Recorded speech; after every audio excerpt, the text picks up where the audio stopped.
Hello guys and welcome back. This is going to be part 2 of the video for lesson 4.2 with rate of change. And today we are going to show you how to calculate and interpret slope. Of course today's vocabulary is slope itself. We're going to be continuing on the learn portion, which is on page 222. And it tells us about slope here. Okay, slope of a line, it's the rate of change in the y coordinates, which is also called the rise, for the change in the x coordinates, which is also called the run.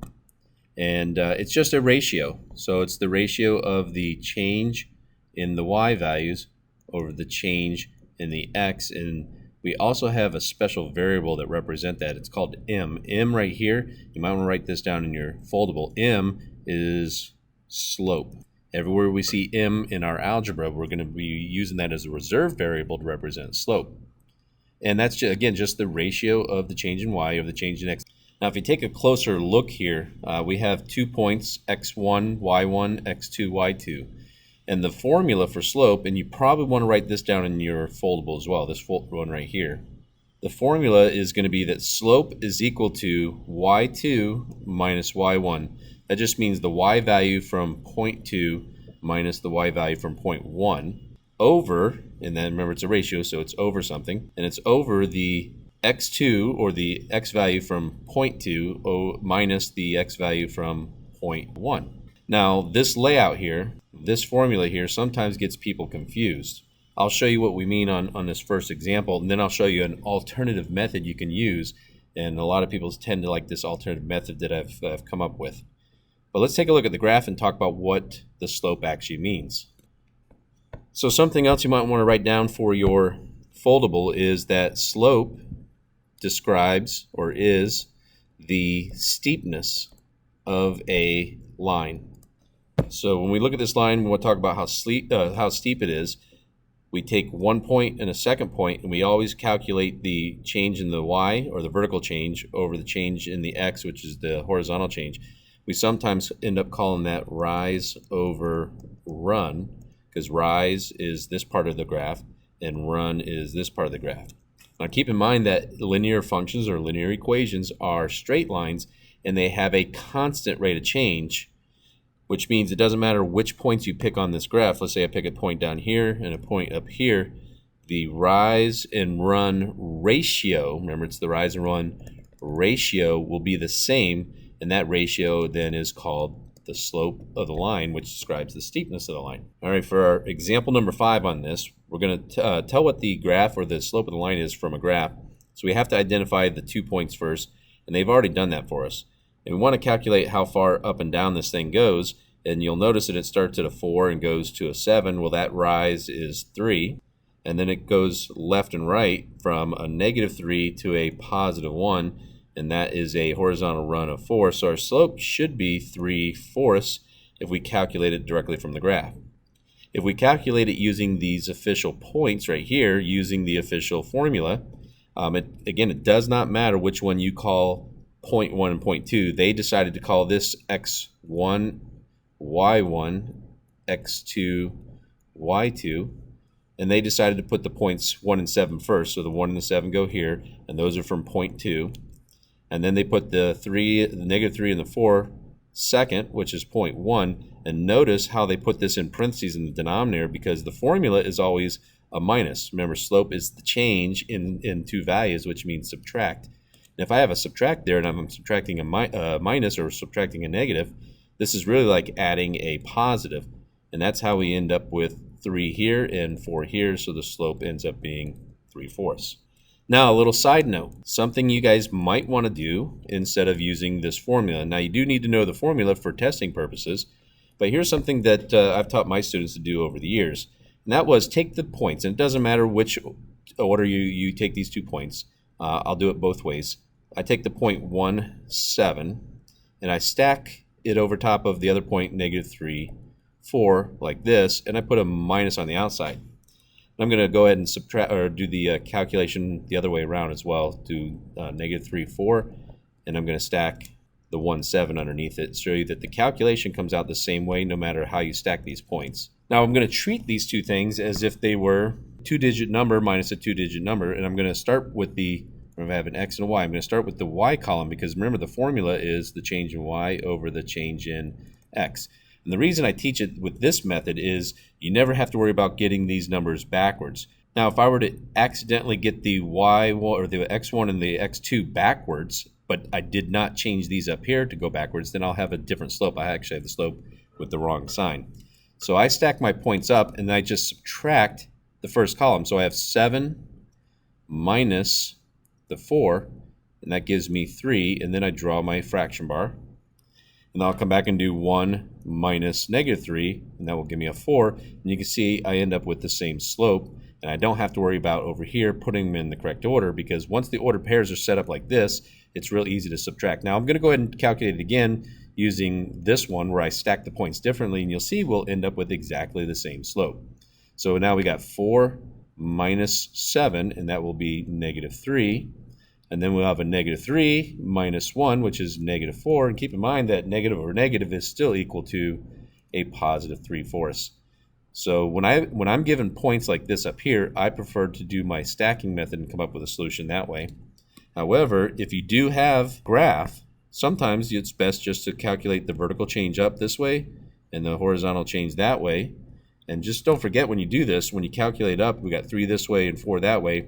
It's the change in the y over the change in the x. And that's the ratio in which you have to put it. Go ahead and pause the video and see if you can attempt to check.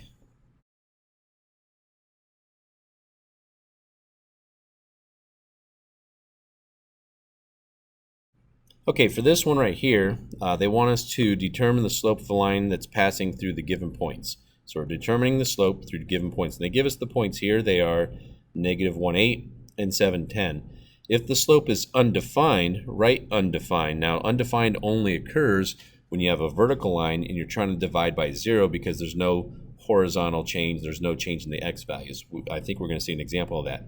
Now, the one thing I disagree here is enter your answer as a decimal if necessary. If you're ever going to graph anything, if you're going to go graph this line on a coordinate system, I do not recommend you put this in a decimal form. If you're doing it as just writing an equation to represent a word problem and it makes more sense to put the slope in a decimal, yeah, go ahead and do that. But anyway, I'm going to go ahead and do this the way that I was showing you, where I take any of the 2 points. It doesn't matter which two. I'm going to do 7, 10, and I'm going to stack it over top of negative 1, 8, and then I'm going to subtract. But when we do this, remember, we got to subtract the y column first. Okay, so 10 minus 8 is going to give us 2. And then 7 minus negative 1 is going to give us 8. And then all we got to do is simplify that. That's technically the slope, but what we want to do is really simplify that. We'll call that 1/4. So we'll put 1/4 over here. So what that means, if we were graph from one point to the next, this 1 means we're going to go up 1, because that's positive, into the right 4 on the graph to find subsequent points. So if I have 1 point here, I'm going to go up 1 and to the right 4, 1/4, and that's how I get my steepness of a line from a graph. Okay, for example 6, they're talking about negative slope. So what we've been talking about so far was positive slope. So when we talk about positive slope, when we go from left to right, when we go in this direction, if a line goes up from left to right, so it's increasing from left to right, this would be a positive slope. Now we have a line that goes down this way, and that would be referred to as a negative slope, so it's decreasing from left to right. The calculation is done exactly the same way. The only difference is you'll have a negative sign on your slope. They still have it shown right here, doing the traditional formula, but I'm going to do it the way that I like to do it, which is stack my points. That way I don't have to worry about which order they go in. As long as I have x on this side and y on this side, I'm good to go. Then I'm going to do 1 minus 3, and that's going to give me a negative 2. And then 4 minus negative 1, that's 4 plus 1, which is going to give me 5. Go ahead and pause the video and attempt to check.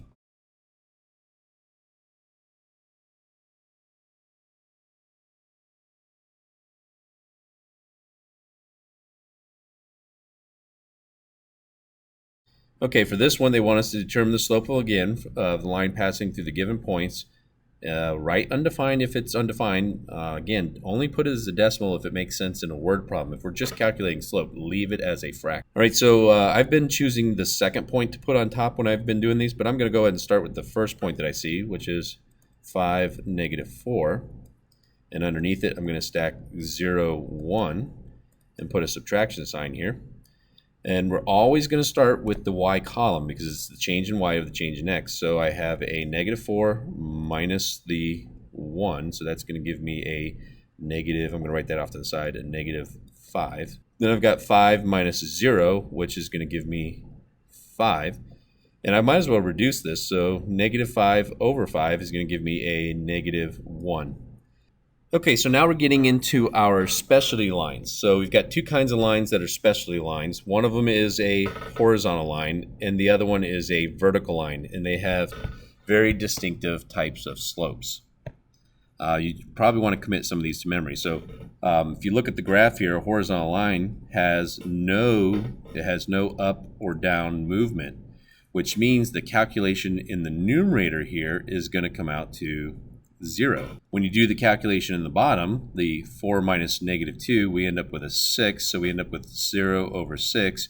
Well, 0 divided by 6 is just 0. So one thing you want to commit to memory, maybe even write down in your foldable, is the slope of a horizontal line is equal to 0 at all times. For example, number 8, slope of a vertical line. This is the other special case. This is the one that we have a definition for where we call it is undefined. So the slope of a vertical line is undefined. You probably want to write this down in your foldable. Vertical lines, again, go this way, and they are defined by just x equals a number. So if we look at our ordered pairs, we have a negative 3 and a negative 3. So the equation of this line would simply be x equals negative 3. But when we go to calculate the slope, we are still going to put the ordered pairs in like they did here. And I'm actually going to do it my method, which is stacking them vertically. So I'm going to start with negative 3, negative 2. Over negative 3, 4. And you got to remember, you're doing the y column first. So negative 2 minus 4 is going to give us negative 6 over. And now when we do negative 3 minus negative 3, that's really plus 3, we end up getting a 0. And we can't divide by 0 because 0 times anything will not give us a negative 6 back. So if we put negative 6 over 0, what we want to write down is that this is actually undefined. Okay, example 9, find the coordinates of the given slope. So they tell us that this line has a slope of 3/4, but the ordered pairs that they give us are incomplete. You'll notice over here there's a missing y coordinate. Now you can set this up the traditional way that they do it, or you can still use my method here. So the way I would do it is I would stack my points. It does not matter which way I stack these points, but I'm going to go ahead and put the 4 in the R first, and then the negative 4 in the 5 second. And we're still going to do a subtraction starting with the y column. So we're starting with this column. So R minus 5 will give you R minus 5 over, and then this column right here will be 4 minus negative 4, which is going to end up being 8. Now remember, this calculation we just did here, this is your slope. So m is equal to this ratio right here. In order to solve this, though, because we want to know what the value of r is, we now take the slope that it's supposed to equal and put equals 3/4. And you'll notice that this right here looks a whole lot like a proportion from the previous unit, or the previous module. And when we go to solve this, first thing I want to do is put parentheses around it. And I'm going to use the cross product method where the cross products of proportions are equal to each other. So I'm going to cross multiply here, and I get 8 times 3, which is going to be 24. I'm going to write this off to the left-hand side here. And that's going to equal the cross product this way, which is going to be 4 times r minus 5. And then I'm going to continue solving over there. Now we got two options here. We can either distribute the 4 and then solve for r, or one thing I like to do is I look on the left-hand side first and go, is this number compatibly through division with 4? The answer to that is yes. So actually I would divide both sides by 4 first. And when I divide the right-hand side by 4, the 4's become 1. 1 times r minus 5 is r minus 5. So that's just a different method of eliminating your parentheses. The left-hand side here, 24 divided by 4, ends up equaling 6. So now you see I have a one-step problem. I got to add 5 to both sides, and I end up with r equal to 11.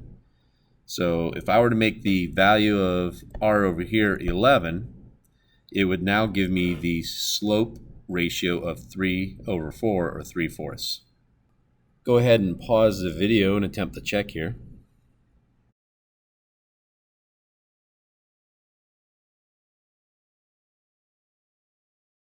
Okay, for this check, they have the same scenario. They're asking us to find the value of r so that the slope is 2 2/5. Again, they're missing an r value over here. Now, I do not like slopes ever being as decimals, unless it's a word problem, and I especially don't like them as mixed numbers. So I'm going to convert this to 12/5, and I will let my ratio equal 12/5 instead of 2 2/5. First thing I want to do is stack these points. I'm actually going to write -3 in r right here and do a little subtraction. So -6 minus r is going to give me -6 minus r. That's all I can do with that. And that's going to be over. Then I got to do 7 minus -3, and that's going to give me a positive 10. 7 minus -3 is plus 3, which is 10. And then I'm just going to make that equal the ratio that it's supposed to be, which is 12/5. So I'm going to bring my -6 minus r over 10 over here. Put my parentheses around the numerator, and then just solve using cross products. So the 12 times the 10 is going to be 120. And I'm going to have, when I cross multiply this way, I'm going to have 5 times -6 minus r. Now, the previous example, I divided both sides by the number that was out in front, and I can do that again. However, I'm going to show you can do this by distributing instead. So I'm going to go ahead and distribute my 5 here, and I end up with 120 is equal to -30 minus 5r. Remember, I'm taking the 5 and distributing it to both. Next thing I'm going to do is add 30 to both sides, because I'm trying to solve for r. And that's going to give me a -5r. Remember, this zeroes out, and that becomes a identity of addition. And the left-hand side is 150. And now the last thing I have to do is divide both sides by -5.